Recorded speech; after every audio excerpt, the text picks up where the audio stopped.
welcome to Shine So Your Sign. Hai, bersama saya Naysila Siha. Kali ini kita akan membahas topik yang menarik mengenai karir dan dunia kerja bersama salah satu guru dari SMK Negeri 9 Semarang. Buat kalian yang masih bingung dengan karir dan masa depan kalian, let's go find your life.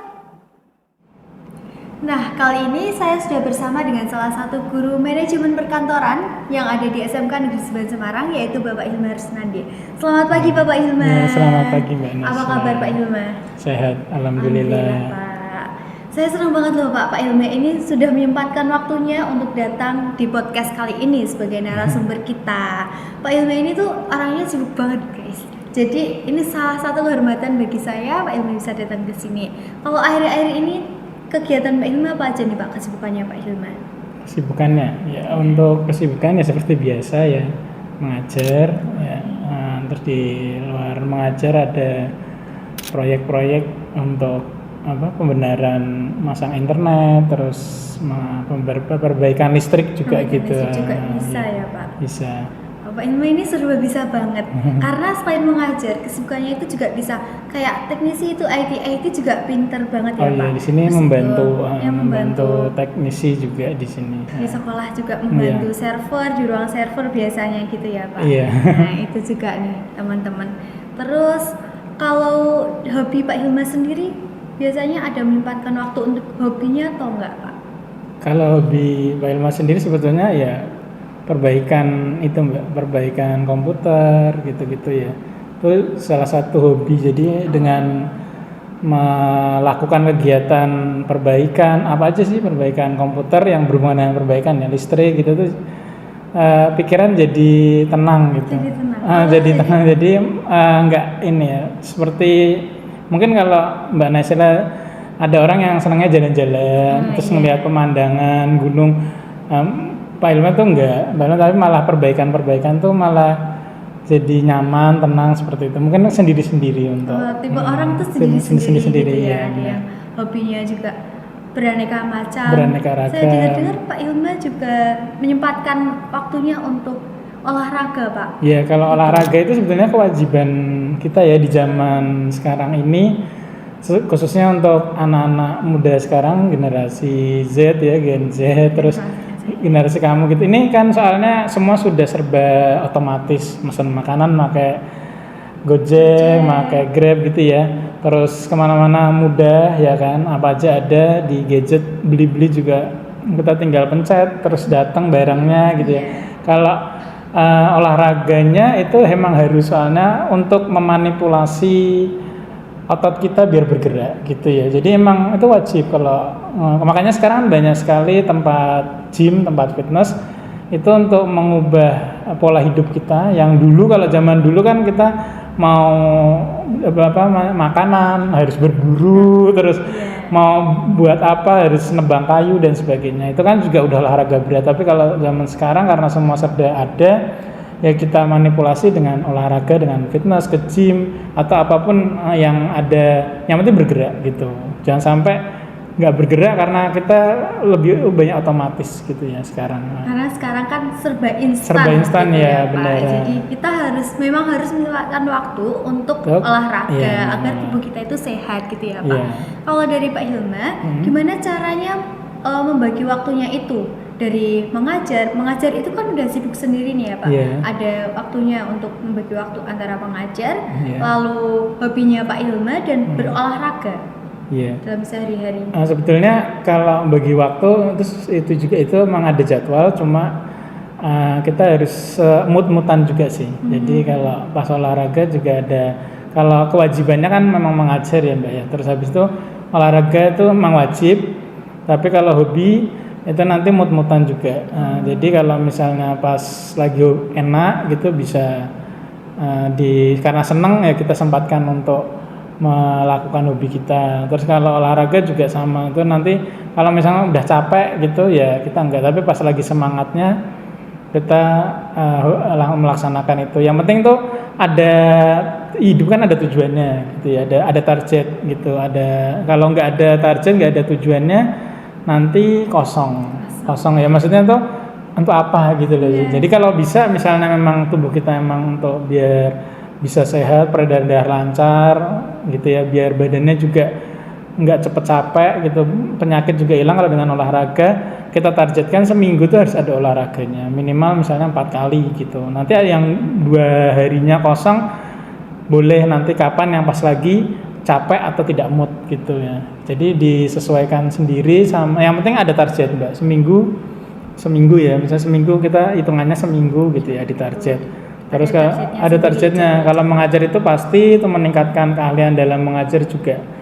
Pasti itu harus baca-baca dan sebagainya, itu ada targetnya. Kalau nggak ada targetnya nanti kita hidup seperti hampa gitu. Iya. Nah, gitu. Intinya itu hidup harus ada tujuannya dan harus ada rinciannya dari rancangan dari sekarang gitu ya Pak. Termasuk juga ke karir nih Pak. Kalau karir kan harus ada rancangan dari sekarang, harus ada tujuannya dari sekarang. Nah, kebetulan dari kelas 12 sendiri dari saya ini kan perlu merencanakan sebuah karir di masa depan nanti. Di kelas 12 ini kita udah fokus nih dari PJBL, UKK dan lain-lain. Kira-kira kalau dari Pak Hilma, dari untuk cara mengembangkan soft skill kita nih Pak, untuk merancang karir. Soft skill ya? Iya, soft skillnya. Oke, untuk soft skill itu sebetulnya mungkin murid-murid siswa-siswa itu lebih banyak sebetulnya bergaul dengan orang-orang yang sudah berpengalaman gitu. Sering curhat, sering tanya-tanya ke orang-orang yang sudah berpengalaman. Dengan yang berpengalaman itu nanti ada cerita-cerita, oh kamu tuh ada di mana soft skillnya itu dapatnya apa gitu ya. Misalnya, oh kalau misalnya kita nggak ada orang pengalaman, nggak ada orang, kita tidak sering bertemu dengan orang pengalaman, ya introvert gitu, itu nggak bagus ya. Maksudnya kamu itu nanti nggak jelas apa tuh masa depannya, mungkin tidak bisa diatur, bukan nggak jelas ya, tapi tidak bisa melihat. Tapi kalau kita coba tanya-tanya sama orang-orang yang sudah berpengalaman, ya contohnya seperti podcast yang dilakukan, itu tujuannya sebetulnya itu ya, biar kita bisa melihat, oh ini kok bisa jadi seperti ini, bisa jadi seperti ini gitu ya. Itu harus ditanya-tanya sama orang berpengalaman. Itu aja, nanti kamu bisa ini tahu, oh diri kita tuh ternyata pengennya di sini. Nanti ada orang, ada yang memotivasi bilangnya ke jurusan ini gitu ya. Tapi nanti kamu bisa memfilter sendiri. Yang cocok dengan kamu. Sebetulnya hidup sebenarnya udah diatur ya. Cuma kamu tuh seperti nyari peluang di hidup. Jadi mencari relasi gitu ya. Iya, mencari peluang juga ya. Peluang tuh kan macam-macam ya. Peluangnya tuh apa gitu ya. Peluang untuk kamu nanti mendapatkan kerja gitu ya. Itu kan kamu harus kuliah ini, terus harus seperti ini, itu mempunyai peluang itu. Kamu bisa tanya-tanya ke orang-orang yang sudah berpengalaman. Nanti kamu bisa mikir, oh peluang saya tuh ternyata dengan saya ini ahlinya tuh ternyata di misalnya menari gitu ya, atau mungkin ahlinya di fotografer atau apa gitu ya. Nah nanti kamu bisa nggak ini jurusan saya nanti ke jurusan seni yang fotografi atau di kafe gitu tuh saya bisa mengembangkan di situ enggak. Kalau misalnya dari kamunya mampu dan suka hobi, kamu coba di situ kan mencari peluang kamu ya, kemampuan kamu cari peluang ke situ.